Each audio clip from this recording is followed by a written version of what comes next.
जब उनकर सैया जी ढेर दिन बाद कमा के आवत रन तो कहा तरी ए जी सुनी ना एगो पेन कॉपी ले ली अब तू हमार मर्द बनबू। अरे बच्ची कहा तरी ए जी एगो पेन कॉपी ले ली और जवन जवन हम फरमाइश करत तनी तनी लिखी और जहां जहां से कहा तनी वहां वहां से लेके आई। कहा तरी पटना से पाजेब बलम जी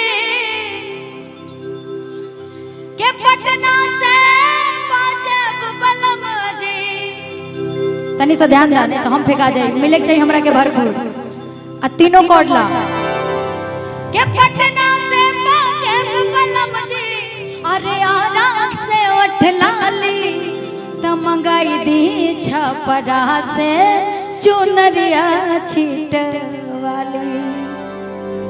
ये सब गाना में रस बा कहा तरी आई के पटना से पाजेब बलम जी अरे आरा से उठ लाली त मंगाई दी छपरा से चुनरिया छीट वाली हो मंगाई दी छपरा से चुनरिया छीट वाली। पटना से पाजेब बलम जी पटना से पाजेब बलम जी आरा से उठ लाली त मंगाई दी छपरा से चुनरिया छीट वाली हो मंगाई दी छपरा से चुनरिया छीट वाली।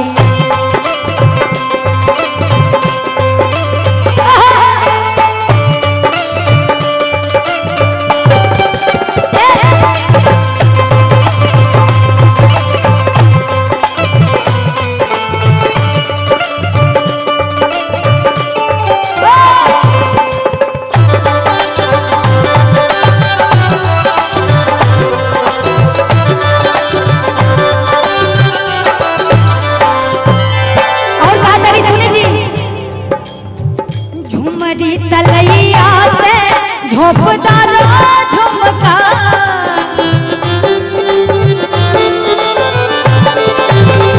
झूलनी बनेले रंग बाज जिला डुमका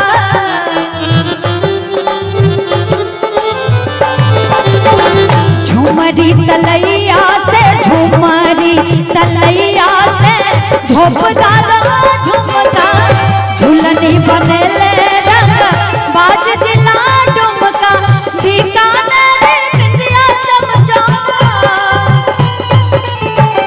कहा तरी बीकानेर बिंदिया चमचम बीकानेर बिंदिया चमचम बनारस से वाली त मंगाई दी छपरा से चुनरिया छीट वाली हो मंगाई दी छपरा से चुनरिया छीट वाली।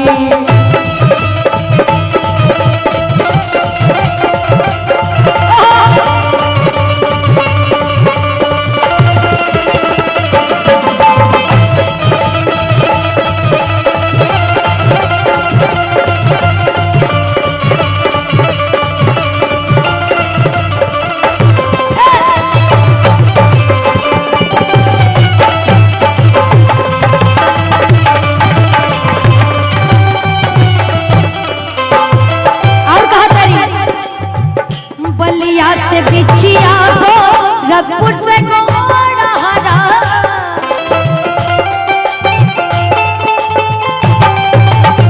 मिर्जापुर से मेहंदी गाई दी हाथ गजरा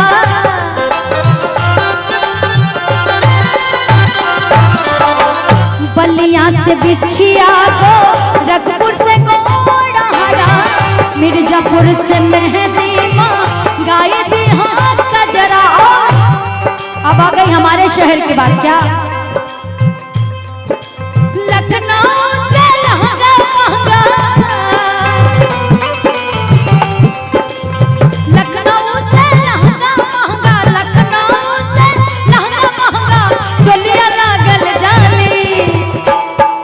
का तरिए जी लखनऊ में बड़ा निमन निमन लहंगा मिलेला तनी ले आई आजकल लहंगा का बड़ी क्रेज बा के लखनऊ से लहंगा महंगा आज चोलिया लागल जाली।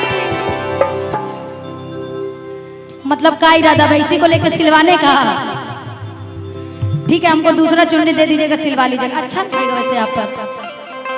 के लखनऊ से लहंगा महंगा और ये चोलिया लागल जाली, ता मंगाई दी छपरा से चुनरिया छिटवाली, मंगाई दी छपरा से चुनरिया